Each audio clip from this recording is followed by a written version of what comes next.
Hi. Hi everyone. Welcome back to our another session. I am Triptisana and I'll be your host from Tech Jobs Fair. And today I have a very special guest with me, Miss Margaret Buj.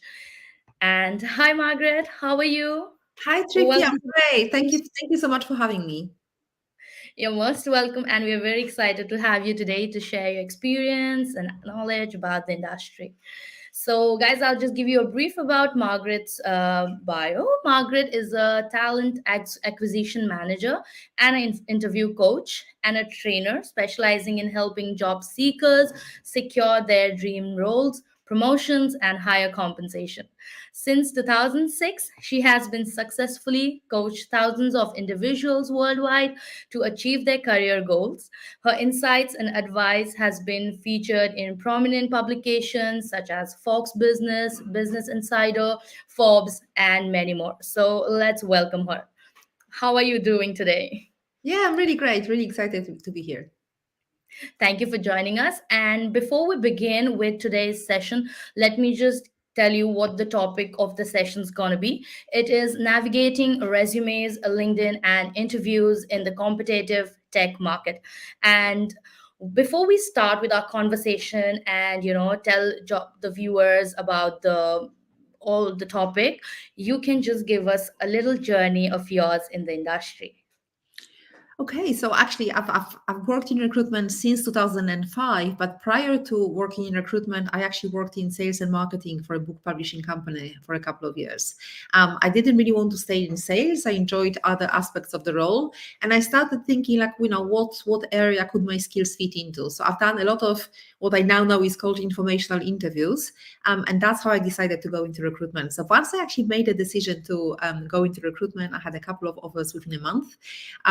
Initially, I worked for an agency just for a few months, but then I managed to move in-house, and I've worked for a number of different tech companies over the years as an in-house recruiter, recruiting very internationally. I've recruited, I think, in every single country in Europe, also in the US, in Latin America, in my current role, even in Africa and in the Middle East. But the main focus right now is Europe and Latin America. And then as an interview coach, which is something I've done since 2006, I've worked with, I think over 1,000 people one-to-one, but I've helped thousands of people get the jobs and promotions they wanted. And I've worked with people, again, very internationally in many different locations. So it's been a real privilege to work with so many job seekers. And I'm really happy to be here today and share some insights that will hopefully help someone get the jobs that they want.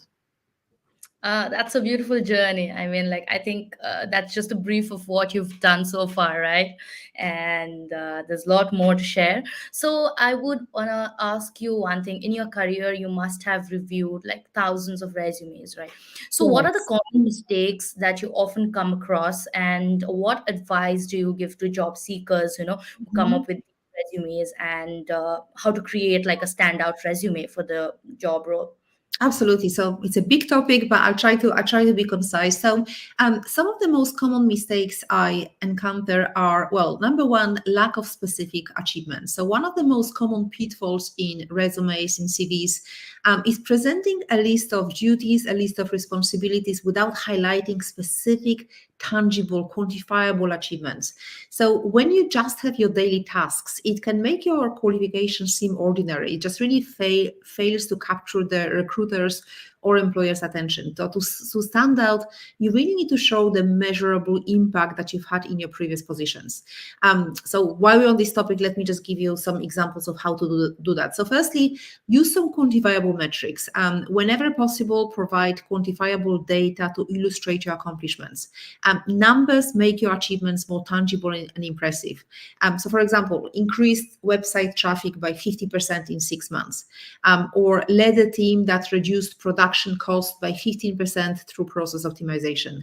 So try to see what metrics, what numbers you can put on your resume. You also want to remember the STAR method: situation, task, action, result, to structure your accomplishments. So this method allows you to provide context, explain your role, detail the actions you took, and emphasize positive outcomes. So, for example, situation can be that our customer retention rate was declining. The task could be that you were tasked with improving customer retention. As an action could be that you implemented a targeted email marketing campaign and you conducted customer feedback surveys. And the result will be that you've increased customer retention by 20% within 3 months. So that's the kind of numbers, that's the kind of metrics that employers would be interested in. And so it's just very important that you highlight to create a standard resume. You want to highlight your achievements. Ideally, in a bullet point format is just easier to read. You want to tailor your achievements to the role, like customize your resume a little bit to each job application. It just could be as little as changing your summary section a little bit. So identify the specific skills and achievements that are most relevant to the position you're applying for, and then emphasize those. And it's just really important, like focus on the outcomes. Recruiters and hiring managers are interested in results. So whether it's improving efficiency, increasing revenue, saving costs, solving complex problems, you want to demonstrate how your work contributed to the overall success of your previous employers. And also, finally, on this topic, I'll move to other mistakes soon, is to use the so what test. So after writing an achievement, ask yourself, so what? So, and then if your answer doesn't highlight a tangible benefit or impact, consider revising or rephrasing to make it more impactful. So by providing really those specific quantifiable results, you can really make yourself stand out. So that's really, like, if you remember one thing, you do that. But then in terms of other mistakes, poor formatting, like if you have a cluttered or poorly formatted CV resume, that could be challenging to read. So you just want to make sure that you have some easy to read fonts and clear headings. Sometimes it's irrelevant information, like some job seekers include irrelevant details like, I don't know, like, hobbies could be interesting unless it's something that we all do, like reading or traveling, or an overly extensive job history, like I've seen resumes with 11 pages. Honestly, like, really you want to have 2 or 3 pages maximum, depending on your level of experience, ideally a couple of pages. So it's just really important that you tailor your CV to the job and you only include the relevant information. And also you want to have some relevant keywords. So resume should be optimized for applicant tracking systems by including relevant keywords from the job description. But of course, it's not about stuffing your resume with keywords. It's just about showing how you've used the specific skills mentioned on the job description on your resume. So yeah, like, you can just basically like study the job description and identify the key phrases and qualifications that the employer is looking for. And yeah, just highlight and know those terms. You want to incorporate any kind of industry jargon or industry specific terminology whenever possible in your CV as well. So like, as a summary, you want to tailor your resume for each job application. You want to highlight specific accomplishments and use quantifiable metrics. You want to keep the format clean and easy to read. You want to use keywords from the job description. And actually forgot to mention, I would always recommend having a compelling summary at the top of your CV, of your resume. And that's the section that you can tailor from job to job. Tailoring your CV shouldn't take too long, Don't spend an hour before applying. No, it's just literally like maybe changing one sentence or changing your core summary section, but it's always a good idea to have a summary section that clearly shows what your value proposition is and how your experience is relevant to the role. That's important. And like talking about accomplishments, like people with experience, like they do have achievements to mention in their resume. But when we talk about freshers, like they're just graduating or something, how do you think like they should build up their resume? So you will still have some achievements even as a graduate. So I think, most graduates I've worked with as an interview coach, they still had, maybe they worked as a waiter, or a waitress, or they had some kind of, they've just had some kind of a position. So you would still be able to quantify something, maybe it will be like how you've improved your customer service skills, or or like maybe you work in a customer service role and you can mention some quantifiable, you can mention the customer feedback. It just could be, it could be, it depends what you've done, but there are absolutely ways of quantifying your achievements, even if you are a graduate. Of course, it will not be impressive in the same way, but even if you can't, let's say you've only had a couple of like internships, or you've only had 2-week job here, 2-week job there. Yeah, of course, you might not be able to quantify that. But if you're a graduate, focus on what skills you've gained in that specific position. What skills you've gained that will be relevant to the specific position you're applying for. So maybe you work behind the bar, right? Mm-hmm. Imagine that you've improved your customer service skills, you've improved your relationship building skills, working under pressure. So focus on what skills you've gained in each of those experiences, even if you aren't able to quantify it as such. Because if you've only worked somewhere a month here and 2 weeks there, you might not be able to quantify that, but you still have gained some skills that you didn't have before. So I would Right. focus. So now there were times when people used to take just the resumes and walk into for interviews and everything, but right now everything's, and mostly companies are becoming remote and people are applying for jobs online, right? And I think LinkedIn plays a very important role here. So how about LinkedIn, like any tips for making the LinkedIn profile strong? Because I think that also adds a value to your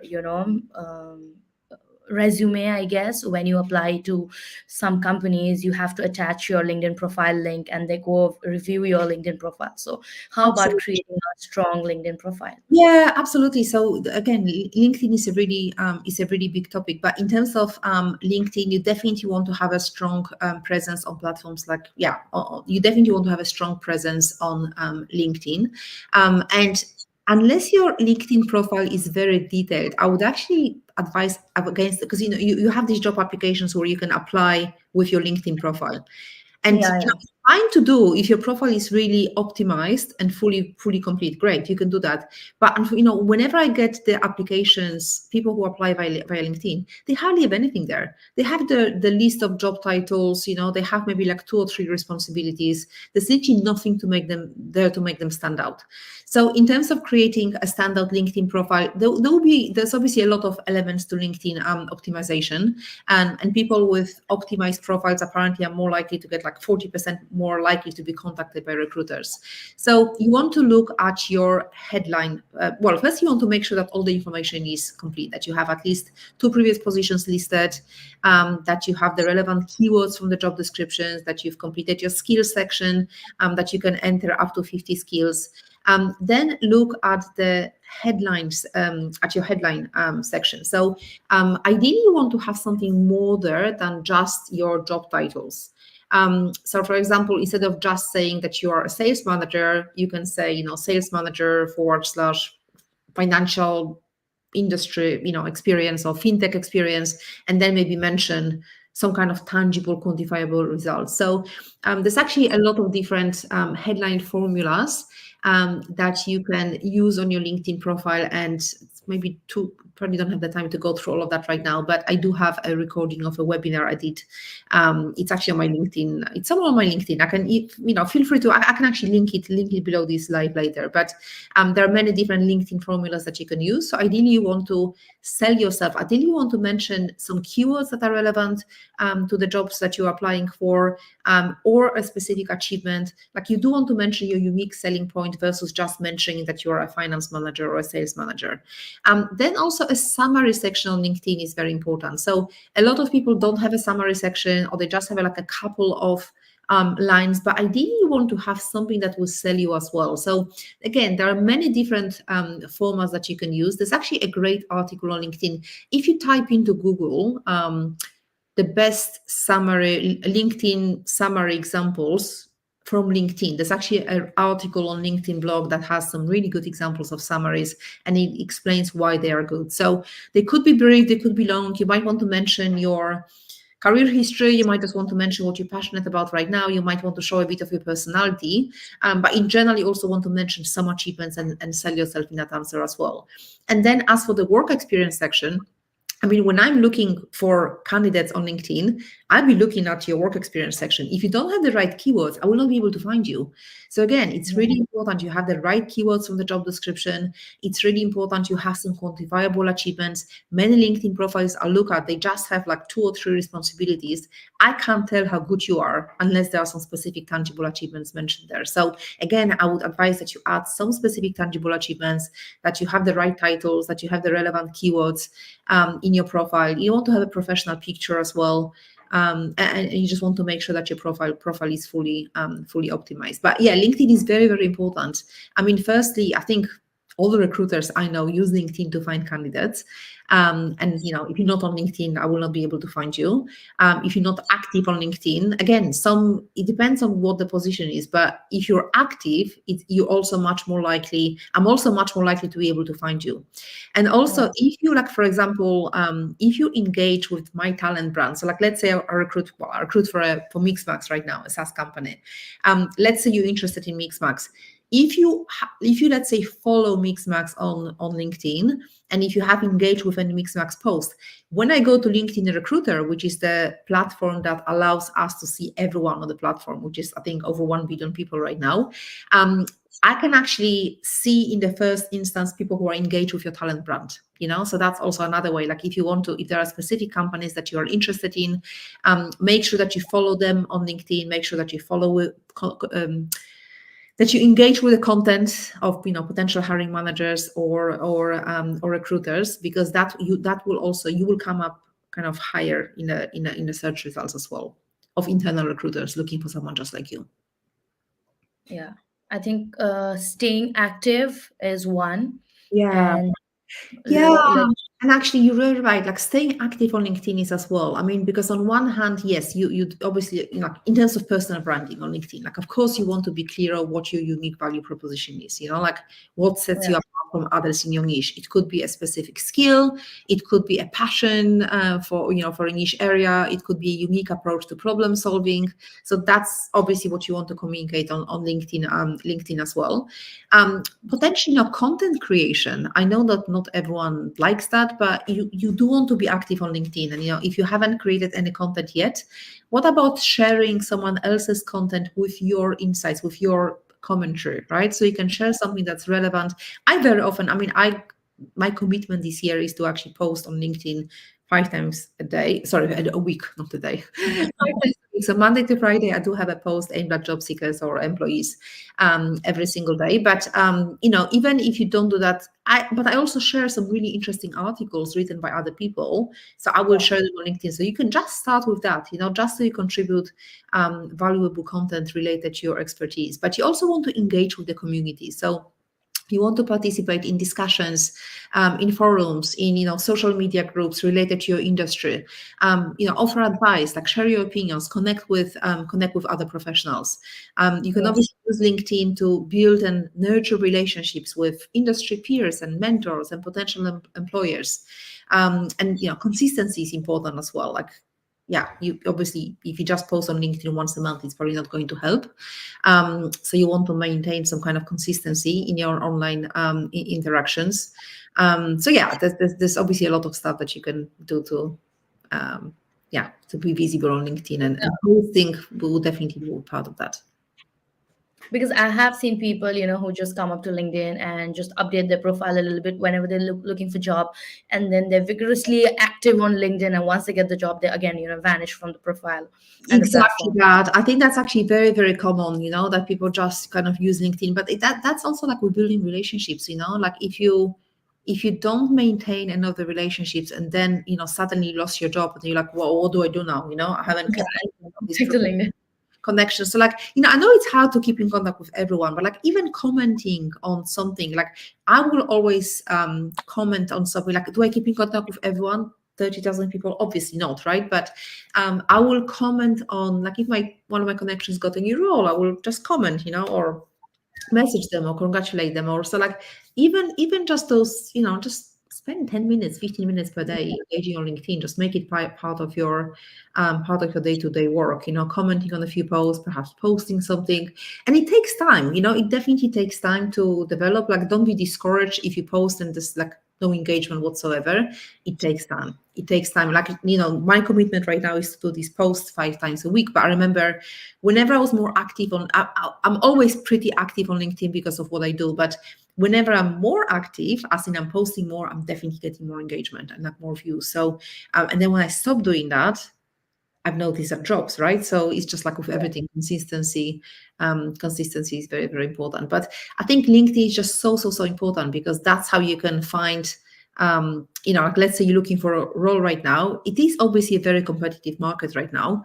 I think it's definitely very competitive, especially for the layoffs that happened in the tech sector. But if you have a strong online presence, if you're active, like if you keep learning, if you're networking with other people, that can definitely help you get hired. And the more connections you make, I mean, the more like even things like informational interviews, ideally, instead of just looking for a job and applying for jobs online, you want to make sure you have a list of target companies that interest you. Try to network with people within those organizations. Like, obviously, don't ask complete strangers for a job because they probably won't be able to help you. But even like talk to peers in similar companies just to find out, like, what is it like to work there? What's the culture like? And just kind of anything that interests you about a specific department. And the more connections you have, the more you're out there, the more likely you hear about opportunities.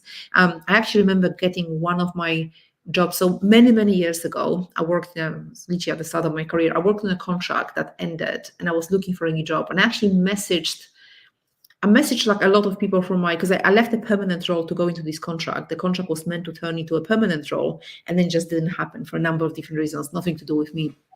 And I was like, so I messaged all of my colleagues from my previous role, just letting you know I'm looking, this is what I'm looking for. Literally 2 days later, a colleague forwarded this job on LinkedIn that I actually haven't seen. It was on LinkedIn, I haven't noticed. Anyway, she didn't even recommend it. She literally just sent me the job description, but that's the job I've applied for. And then I spent, 3 years working there or 4 years working there. So just the more you connect with people, the more people know that you're looking and what you're looking for, the more likely you actually hear about different opportunities. That's true, because I think just randomly texting your connection whenever you're looking for job, hey, I'm looking for job, but No. building that relationship, where you be like, even you say, like, put a status saying, hi, I'm looking for job. I think your connections will actively send you leads, like, hey, you can apply here, you can apply there. So that connection, building connection, is really, really important. But also, when you're doing that, like, be very clear about what is it that you're looking for. Because if you're not very specific, if you're just saying, "Oh, I'm looking for a new job in sales," I mean, that's not very specific, right? If you say, the more specific you are, the easier it is to be able for someone to help you and to think of you when they hear of something suitable. So, like, for example, instead of saying, "Oh, I'm looking for a job in sales," you can say, "I'm looking to work in a B2B SaaS company. That kind of size, and these are the locations I'm interested in, these are the products I've sold." So, like, be specific about what you're looking for. Like, precisely what you're looking for. Exactly. Absolutely. Also, you mentioned that the tech industry, or even industry in general, has become highly competitive right now, right? So Mm. what strategies would you recommend for the job seekers, just to stand out in this crowded job market, especially in the Yeah, tech sector? I think it's definitely very competitive. I mean, So, I mean, definitely build that strong online presence. So, maintain a professional LinkedIn profile, contribute to any tech related discussions, showcase your expertise through articles, and posts. I think, keep learning. So, you want to stay up to date with latest trends and skills, and, just continuous learning, possibly certifications if it's relevant to your positions. Definitely, like, always want to keep learning and expanding. Network, I think that's probably going to be the most important one, because I think a lot of people, it's safer to just sit in front of your laptop and apply for jobs on LinkedIn, right? Or apply for jobs on Glassdoor. And I'm not saying don't stop doing that, because you can absolutely get a job that way, but you want to network. I think that's really, really important, So attend any kind of industry events, maybe some tech focused meetups. Just in general, connect with professionals in your field. Make sure that people in your, like, primary network know that you're looking. Make sure that they know exactly what you are looking for. Try to conduct informational interviews with people in your industry. So, like, create a list of 20, 30 target companies that interest you, and be, like, very systematic about it. Like, who do you know within those companies, right? Or, like, who can potentially introduce you to specific people within that company. So, let's say you are, a marketing manager. Now, depending on the size of the company, you might be reporting to, senior marketing manager, marketing director, or CMO, right? But, like, let's say it's a medium-sized company, that you're really interested in, check on LinkedIn who's their marketing director, if you're a marketing manager, right? Or chief marketing officer. And again, you can write to them and say why you're interested in a company, what you can bring. So just the more you can network and engage with people, the better your chances. If you're a developer, like, yeah, you want to contribute to some open source projects, personal coding projects, because that demonstrates your practical skills and passion for technology. But yeah, but also like having that personal brand, like really you want to highlight what sets you apart from other candidates, like, yeah, whether your skills or your experience. So it's just a combination. It's a combination of having a strong personal brand, networking, like being very active. I think it's very important to be proactive in a job search. I think most people know that, but how many of us, we're scared of talking to people. So we'll send a random message here and then. We apply for jobs online, but we actually not doing anything more apart from that, So like even when you apply for a job, try to follow up with the recruiter later. I know you can't always do that, especially if it's a huge company, but yeah, whenever you can, try to follow up on your application a few days later. Just be proactive. I think that's like the main thing. And to be honest, and I know that a lot of people are proactive, and it's still a hard market right now. I was actually chatting on. I was exchanging messages with someone earlier. She's in marketing. She's pretty senior, and yeah, she was just telling me how hard it is, because a lot of the big companies are not recruiting. They laid off a lot of. They are recruiting, but maybe not for the position that she was looking for. She doesn't really want to work for startups that are approaching her, and the salaries are not the same. So yeah, I know the market can be challenging. Challenging for yeah, the market can be challenging for a lot of people right now. Yeah. So you mentioned about personal branding, right? Mm-hmm. And I know, there are times when people say that you have to tell about your achievements loudly, Of but I course. think there is a difference between selling about your achievements and having a personal brand. So what role does personal branding play in like successful job search and career advancement? And how someone can effectively build and showcase their personal brand? Well, I mean, I'm not sure I can know that, but just in general, whenever you have building a strong personal brand takes time. But whenever you have a strong personal brand, it helps you stand out in your field. It helps you gain recognition. It just really helps you to attract opportunities that align with your career goals. Like if you have, I mean, okay, so let's say I'm an employer and I'm looking for, I don't know, a social media specialist as an example, right? Who would I pick? Someone who has plenty of followers on social media, someone who's very active on social media, someone who grew their social media accounts to like, really high numbers, or someone who has, just the LinkedIn profile and they don't really have anything that kind of to show for it, they don't have any evidence of what they've achieved. So I think having a strong personal brand that can really, I mean, it gives you credibility, it gives you trust, it helps you attract opportunities. If people know of you, if people know that you're good at your work and that you're trustworthy, it's just easier for you to get hired. It's just much easier for you to even hear about these different opportunities. So it's obviously a process. It's an ongoing process that takes time. But yeah, I think we should all be building our personal brands.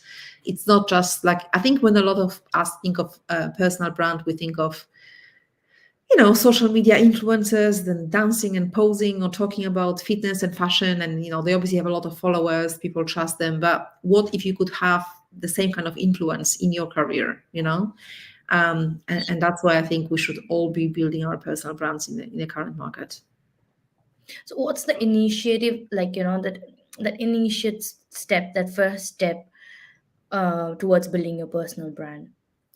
So, okay. So in terms of building personal brands, I mean, that's a really big topic. How much time do we have? Because that's actually a really, really big topic, because it's like analyzing, yeah. If you could give like a little pointers. Yeah, I mean, okay, so LinkedIn actually would be one of them, right? You definitely want to have, okay, so maybe actually firstly, like start with your career goal, like what are you hoping to achieve in the first in the next, I don't know, 1 to 3 years, then kind of like ask yourself, who do you know, who do you need to know to help you reach that goal? You also want to understand your value proposition, like how does your work contribute to like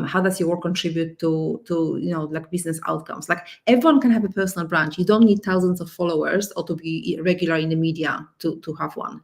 So so in terms of building a personal brand, I think first it's very important to assess what your skills are right now. What are the skills that you have right now? What are the skills you need to gain in terms of what is it that you want to achieve? You want to identify key achievements and contributions in your career. I mean, so yeah, firstly, like the skills, right? Identify skills that differentiate you in your role and industry, and recognize areas for improvement and ongoing development. You also want to be clear on what your values are, and there are a lot of like values exercises online. You can just literally Google like 100 values or whatever, but aligning your personal brand with values will ensure that your actions and messaging are consistent, building a brand that's reliable and trustworthy. You also want to be very clear on your key achievements and contributions in your career. So what are the professional milestones? What are the specific achievements that you've had in your career? What are the specific achievements? If you're a leader, like how did your leadership style and actions influence team dynamics, organizational culture? Like how did you demonstrate problem solving skills or I don't know, led in like innovative initiatives? You want to clearly define your current professional goals. So that could be a new job. It could be career advancement. It could be taking on new responsibilities. It could be leading specific initiatives. Also skills development. So like, what are the skills? So you have some skills now. You've identified the skills you have now. You've identified your achievements.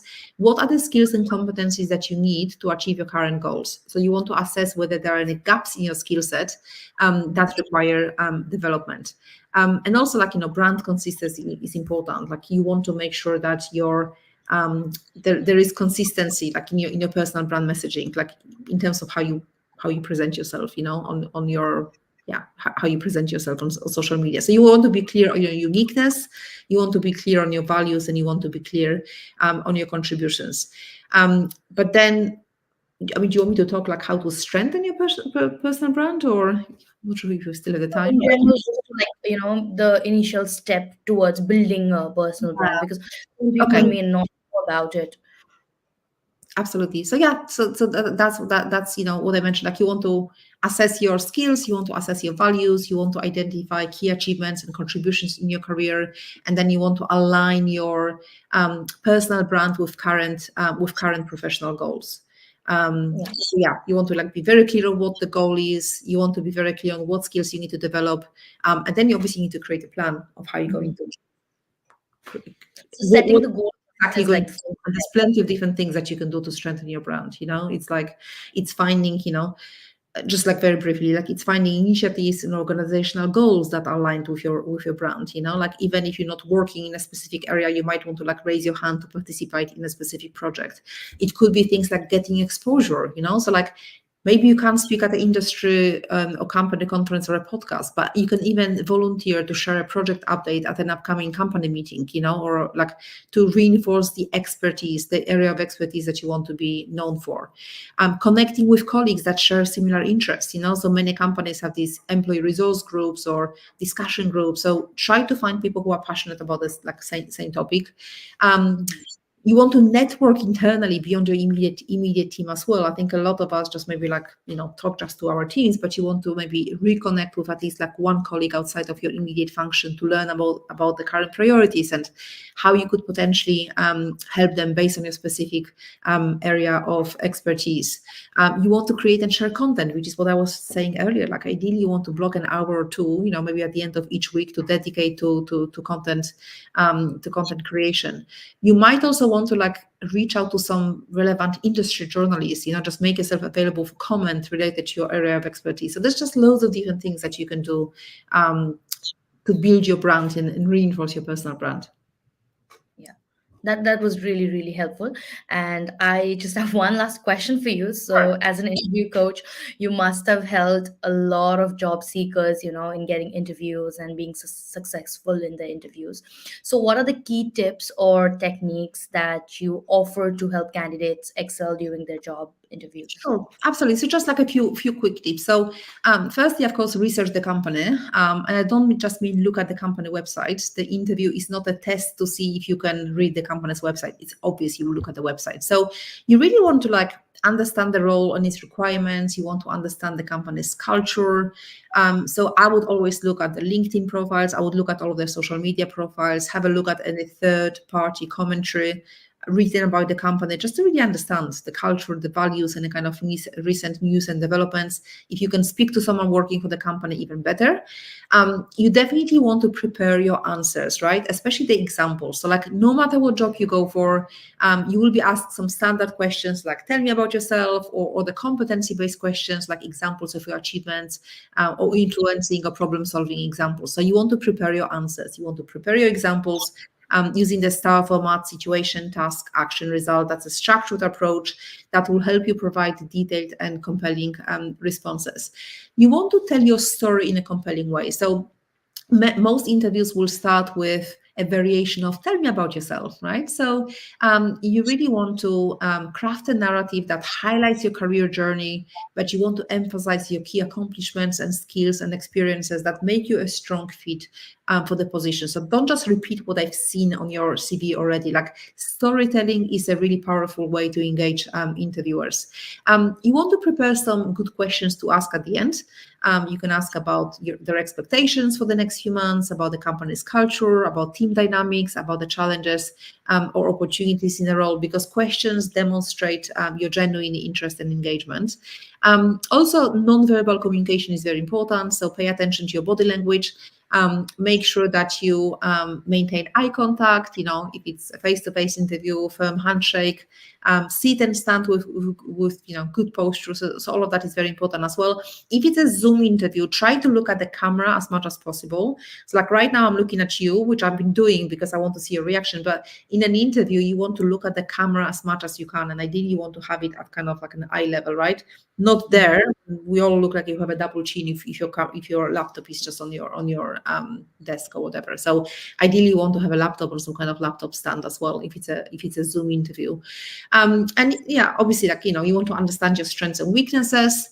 You want to show some enthusiasm, like express enthusiasm and passion for the role in the company. You want to be prepared for all the behavioral questions. Practice, get in like practice with a friend or a interview coach as well. Like you want to refine your responses and build your confidence.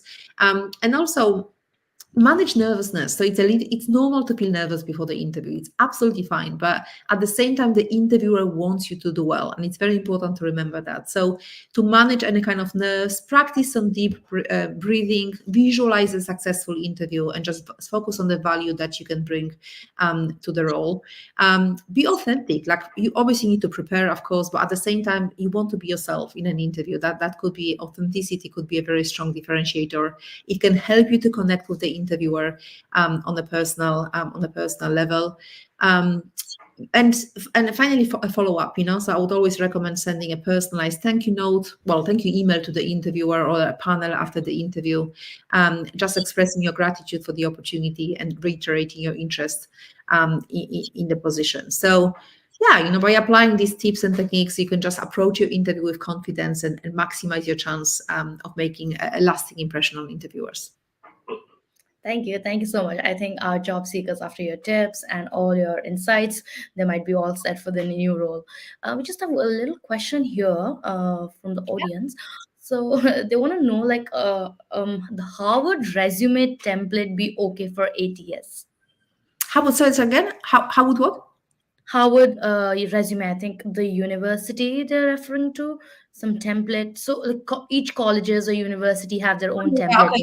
right? So, okay, I can see the easy question from Jessica. Jessica, I don't know what Harvard resume template looks like, but in general, as long as you have as long as you have a good summary section, you have specific achievements, you have the keywords. I don't think the format matters that much. Like it's more really about the content of your resume and how it's tailored. Like, feel free to message me on LinkedIn and show me that Harvard resume template. I'd love to see what it looks like, but I'm sure it'll be fine. I'm sure the template is fine. It's more about what you put in it.